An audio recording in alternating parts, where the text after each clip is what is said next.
Would you like to be the President of the United States? I really don't believe I would run it, but I would like to see somebody as the President who could do the job, and there are very capable people in this country. Why wouldn't you dedicate yourself to public service? Because I think it's a very mean life.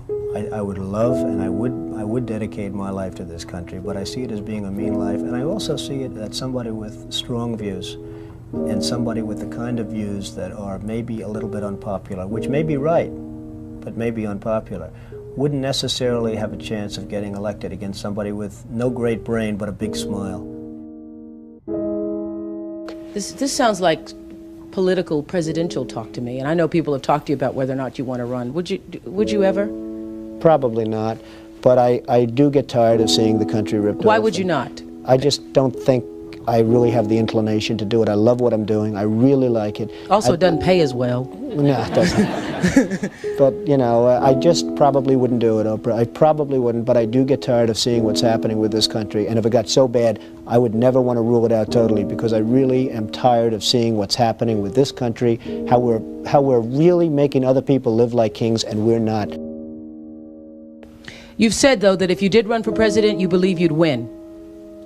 Well, I don't know. I think I'd win. I tell you what, I wouldn't go in to lose. I've never gone in to lose in my life. And if I did decide to do it, I think I'd be inclined, I would say that I would have a hell of a chance of winning, because I think people, I don't know how your audience feels, but I think people are tired of seeing the United States ripped off. And I can't promise you everything, but I can tell you one thing, this country would make one hell of a lot of money from those people that for 25 years have taken advantage. It wouldn't be the way it's been, believe me. But you might be classified as an Eastern Republican. Fair? Well, I guess you could say that, yes. Which means kind of a Rockefeller, Chase Manhattan Republican? I never thought of it in those terms. How do you define? Are you a Bush Republican? No, I think I'm really, the people that I do best with are the people that drive the taxis. You know, wealthy people don't like me because I'm competing against them all the time, and they don't like me, and I like to win. The fact is, I go down the streets of New York, and the people that really like me are the taxi drivers and the workers, et cetera, et cetera. I mean, I really get a great response. Why are you a Republican? I have no idea. I mean, I am a Republican because I just believe in certain principles of the Republican Party. You have flirted with the idea of politics. Now you're here at your first national convention. Does that get you interested in possibly making the plunge? Now you have to tell me something. Who told you I flirted? Well, I didn't know that I flirted with. Well, you took out full-page ads in the New York Times to talk about your foreign policy. Some people would say... I do feel very strongly about the country. I love the country. You've become a role model in this country. The reason that your book sells, the reason that your board game sells, is because people are looking to leaders. People are looking for values, and you're one of the people. And it's no... You may dismiss it, but people are talking about, you know, Donald Trump for president. What they're really talking about is Donald Trump, show us the way. Well, be the true white hat. I'm, again, somebody that has a good instinct financially. I have had historically. I've followed markets. I've been going the right direction, whether it's New York real estate or stocks or whatever. I know from a common sense financial standpoint that something has to burst. When a country is losing billions and billions and billions of dollars a year, and when other countries are making hundreds of billions of dollars, something is going to burst, and it's going to start here. I know it. It's a question of when. To me, it's not a question if, it's a question of when. And unless we're going to solve our problem, and the problem is caused by our allies, unless we're going to solve that problem, this country is in very, very big trouble. And I'm not talking recession kind of trouble, I'm talking depression kind of trouble. Would you really like to take over and run the country as you have run your organization? I would much prefer that somebody else do it. I just don't know if the somebody else is there. I don't know if we have the kind of advocate that you need. We need major surgery. This country needs major surgery. Are you the surgeon? I think I do a fantastic job, but I really would prefer not doing it. Are you saying you will take it only if drafted? No, I'm not saying that. I'm saying that I hope that somebody comes along who can be an advocate, and I think that somebody will be so popular, but you haven't seen it. He or she will be the most, but I don't see it now. I wish that person were there. But again, I do know one thing. It's not a question. This country is losing hundreds of billions. It's not a question if, it's a question when. I have never understood how this is possible. I have never understood how somebody throughout this country didn't sue the United States government and have that overturned. I mean, you had people, investors, investing over a 10-year period for under a set of conditions. And this is, as I was talking before, playing the game. We're all playing by a certain set of rules. The rules were changed for the government, but they weren't changed for us. I mean, it was an incredible circumstance that happened. And people went bust by the hundreds of thousands, and I hope you weren't one of them in terms of that, but obviously you know a lot of people that were. They changed the rules on taxes, and you have some incredible situations where people guaranteed personally a stream of payments to be paid over a 10-year period based on a stream of tax benefits for perhaps a very good job, like a low-income housing development. Nothing wrong with that, a very positive thing. And after 2 years, they got wiped out with the taxes, and yet they still owed all of this money. And many of these people, most of these people, had to declare bankruptcy. They couldn't pay it. I deal with foreigners all the time. I deal with foreign leaders all the time. I know many of the foreign leaders probably better than a lot of the so-called candidates that are running on the Republican and Democratic tickets. I think I'd get along very well with them. And I think you'd have a lot less gridlock in Washington if I decide to do this and if I won. You know, nobody talks about the soldiers that are coming back with no arms and no legs. And I saw at Mar-a-Lago on Mondays, I make Mar-a-Lago my club that you know about. In Palm Beach. I make that twice now. On a Monday, I let returning Iraqi injured soldiers come to the premises. The most beautiful people I've ever seen, but they're missing arms and legs. They're with their wives, sometimes they're with their girlfriends, and the tears are coming down the faces of these people.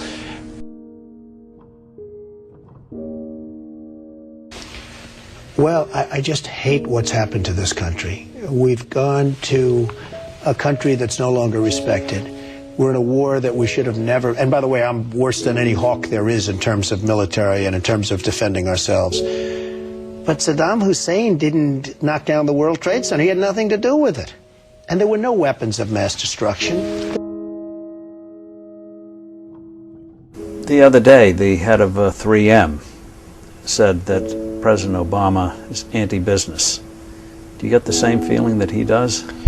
Well, I don't know that it's anti-business or he just really doesn't know exactly what to do. And I'm afraid it probably is the second thing. I don't see him necessarily as anti-business. I think that he is not sophisticated in the ways of business. He hasn't dealt with the people that you've dealt with and that I've dealt with. I deal with China, as an example, a lot. It is never easy. And I've made some very big deals with the Chinese. I've come out on top. I've come out in great shape. I sell apartments to Chinese people. I get along great with them. It's not like, you know, anti-China. I just think it's ridiculous that we allow them to do what they're doing to this country with the manipulation of the currency that you write about and understand, and all of the other things that they do. And frankly, if I were them and if I could get away with it, I'd take my hat off to them, frankly. They do get away with it.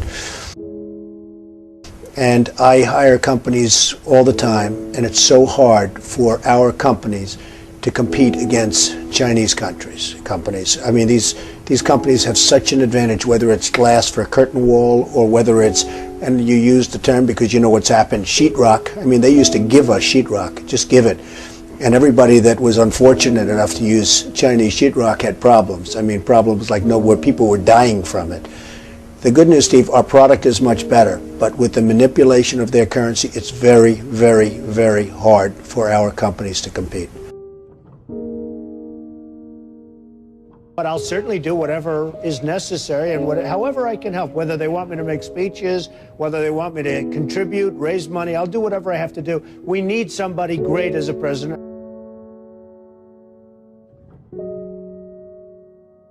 I know that you were mentioning that Aaron and I did a kind of an interesting video not that long ago in August about how things have fallen apart. But at that point, the only people who were saying it were us and you. I was saying it a long time ago. And frankly, they're talking about 50 basis points. I think you should drop it a point, a full, solid 100 basis points, and just sit back and see. And I was actually looking at somebody, a gentleman from Goldman Sachs was saying 175. So that's going to be interesting. But I think that's ultimately going to be happy. And it would be nice if Ben could get now ahead of the curve instead of always being behind the curve. He's behind the curve. Say what you want about Alan Greenspan. He was always slightly ahead of the curve. And that was always brilliant. And he had this incredible reputation. I think Ben has to get a little bit ahead of the curve. He has to do something dramatic. And I really think what he should do is surprise the hell out of everyone and do it 100. And let's see what happens. That would be big. Any politician, do you think, has the pulse? Anyone running for president has the pulse of what you know about the economy? Well, the biggest problem is something I never hear about. I told you about it once. Every time they lower interest rates, the cartel, because I call it a cartel, the illegal monopoly, raises oil prices, okay? So the monopoly, because that's all it is, it's a total illegal monopoly. If businesses ever formed OPEC, everybody would be put in jail. Here they are, and every time a country hits oil, they're invited in to the cartel, okay? It's a disgrace. So what happens is every time interest rates go down, oil prices go up, and it's the same number. I mean, practically the same money. So they lower it, they raise it, they lower it, they raise it. Now you have oil that's close to 100, going to be over 100, and nobody in this country calls and says, get that damn oil price down. You get it down.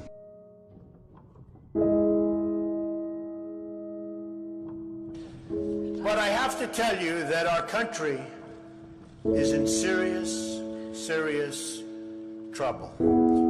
We owe $17 trillion our debt. How do you pay off $17 trillion? Nobody ever heard the expression a number of years ago. The word trillion. We have debt that's beyond belief. We have deficits that nobody can even comprehend. China, which I've been talking about for the last 5 years, yesterday, right in our face, they just devalued their currency. Now, for those that don't understand devaluation, what they're basically doing is saying, we're really ripping you big league. Nobody's ever done it better than us, but now we're going to really do it again. And the reason they did it, and everybody was surprised by it, was because our leadership is so weak and so pathetic that they can get away with it. And believe me, they're taking our jobs, and they're taking a big league. And China's not the only one. You look at other countries, they're all doing the same thing.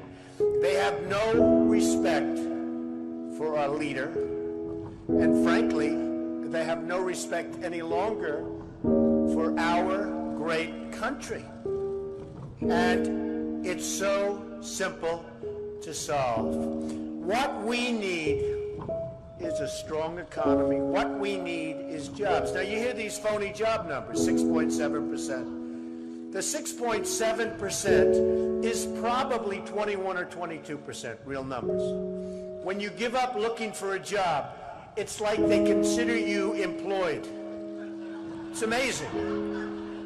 They changed this. You know, in the old days, if you had people that couldn't find work, they couldn't find work. Today, such a huge number.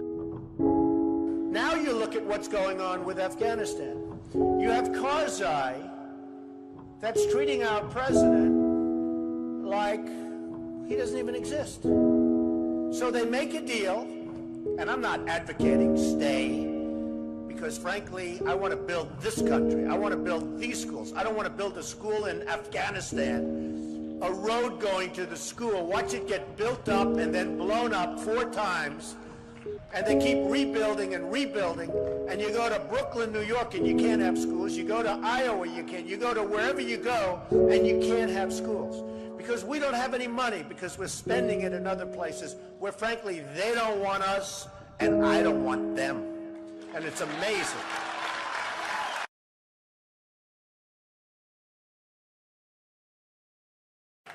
Our country is in serious trouble. We don't have victories anymore.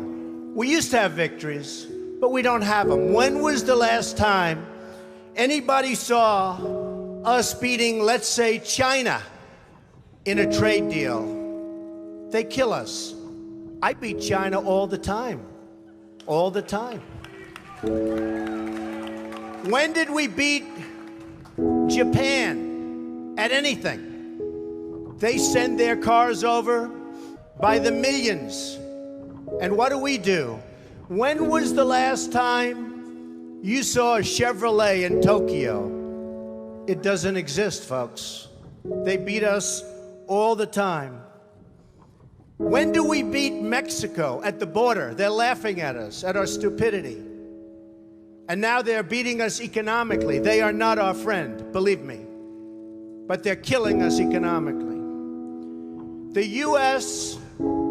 has become a dumping ground for everybody else's problems. Thank you. It's true. Islamic terrorism is eating up large portions of the Middle East. They become rich. I'm in competition with them. They just built a hotel in Syria. Can you believe this? They built a hotel. When I have to build a hotel, I pay interest. They don't have to pay interest because they took the oil that when we left Iraq, I said we should have taken. So now ISIS has the oil. And what they don't have, Iran has. And in and I will tell you this, and I said it very strongly, years ago, I said, and I love the military, and I want to have the strongest military that we've ever had, and we need it more now than ever, but I said, don't hit Iraq, because you're going to totally destabilize the Middle East. Iran is going to take over the Middle East. Iran and somebody else will get the oil, and it turned out that Iran is now taking over Iraq. Think of it. Iran is taking over Iraq, and they're taking it over big league. We spent $2 trillion in Iraq. $2 trillion. We lost thousands of lives, thousands in Iraq. We have wounded soldiers who I love. They're great. All over the place. Thousands and thousands of wounded soldiers. And we have nothing. We can't even go there. We have nothing. And every time we give Iraq equipment, the first time a bullet goes off in the air, they leave it. Last week I read 2,300 Humvees. These are big vehicles. Were left behind for the enemy. 2,000, you would say maybe 2, maybe 4. 2,300 sophisticated vehicles they ran, and the enemy took them. You're right.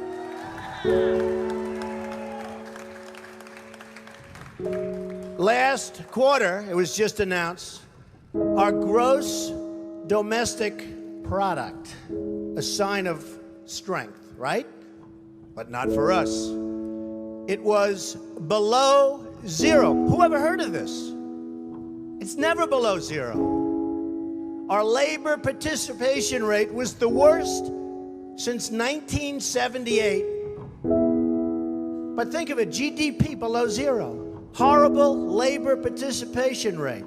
And our real unemployment is anywhere from 18 to 20%. Don't believe the 5.6. Don't believe it. That's right, a lot of people up there can't get jobs. They can't get jobs because there are no jobs. Because China has our jobs and Mexico has our jobs. They all have our jobs. But the real number is anywhere from 18 to 19 and maybe even 21%. And nobody talks about it because it's a statistic that's full of nonsense.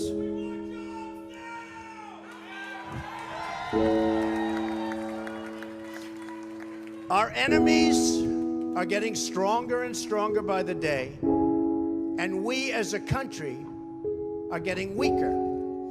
Even our nuclear arsenal doesn't work. It came out recently. They have equipment that's 30 years old. They don't even know if it worked. And I thought it was horrible when it was broadcast on television, because boy, does that send signals to Putin and all of the other people that look at us and they say, that is a group of people, and that is a nation that truly has no clue. They don't know what they're doing. They don't know what they're doing. We have a disaster called the big lie, Obamacare. Obamacare. Yesterday it came out that costs are going for people up 29, 39, 49, and even 55%. And deductibles are through the roof. You have to get hit by a tractor, literally a tractor, to use it. Because the deductibles are so high, it's virtually useless.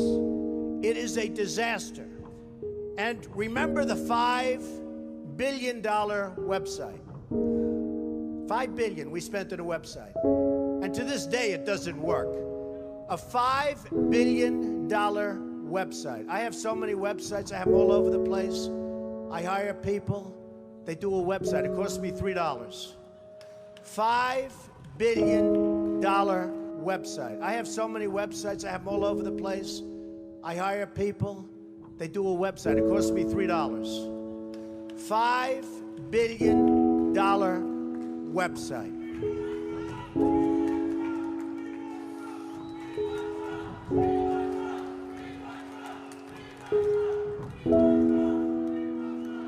Well, you need somebody, because politicians are all talk, no action. Nothing's going to get done. They will not bring us, believe me, to the promised land. They will not. As an example, I've been on the circuit making speeches, and I hear my fellow Republicans, and they're wonderful people. I like them. They all want me to support them. They don't know how to bring it about. They come up to my office. I'm meeting with 3 of them in the next week, and they don't know. Are you running? Are you not running? Could we have your support? What do we do? How do we do it? I like them. And I hear their speeches, and they don't talk jobs, and they don't talk China. When was the last time you heard China's killing us? They're devaluing their currency to a level that you wouldn't believe. It makes it impossible for our companies to compete. Impossible. They're killing us. But you don't hear that from anybody else. You don't hear it from anybody else. And I watch the speeches. Thank you. I watch the speeches of these people, and they say, the sun will rise, the moon will set, all sorts of wonderful things will happen. And people are saying, what's going on? I just want a job. Just get me a job. I don't need the rhetoric. I want a job. And that's what's happening. And it's going to get worse, because remember, Obamacare really kicks in 2016. Really big league. It is going to be amazingly destructive. Doctors are quitting. I have a friend who's a doctor, and he said to me the other day, Donald, I never saw anything like it. I have more accountants than I have nurses. It's a disaster. My patients are beside themselves. They had a plan that was good. They have no plan now. We have to repeal Obamacare, and it can be replaced. And it can be replaced with something much better for everybody. Let it be for everybody, but much better and much less expensive for people and for the government. And we can do it. So, I've watched the politicians. I've dealt with them all my life. If you can't make a good deal with a politician, then there's something wrong with you. You're certainly not very good. And that's what we have representing us. They will never make America great again. They don't even have a chance. They're controlled fully. They're controlled fully by the lobbyists, by the donors, and by the special interests, fully. They control them. Hey, I have lobbyists, I have to tell you. I have lobbyists that can produce anything for me. They're great. But you know what? It won't happen. it won't happen. Because we have to stop doing things for some people, but for this country, it's destroying our country. We have to stop, and it has to stop now. Now, our country needs a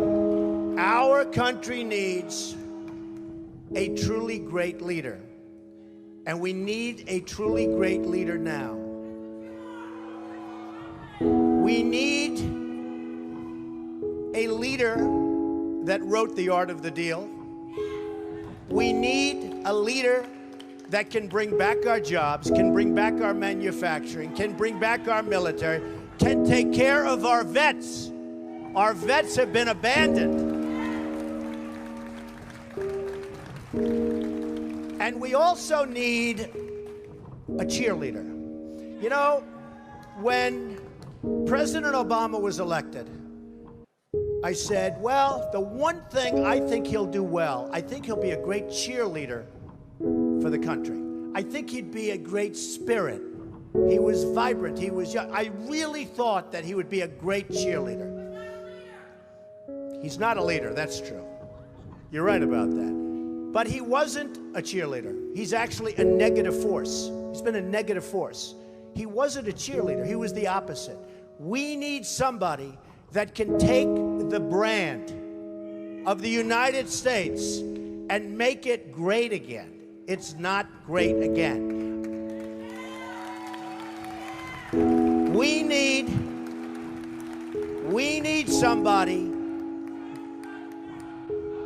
We need somebody that literally will take this country and make it great again. We can do that. And I will tell you, I love my life. I have a wonderful family. They're saying, Dad, you're going to do something that's going to be so tough. You know, all of my life I've heard that a truly successful person, a really, really successful person, and even modestly successful, cannot run for public office. Just can't happen. And yet that's the kind of mindset that you need to make this country great again. So, ladies and gentlemen, I am officially running for President of the United States, and we are going to make our country great again.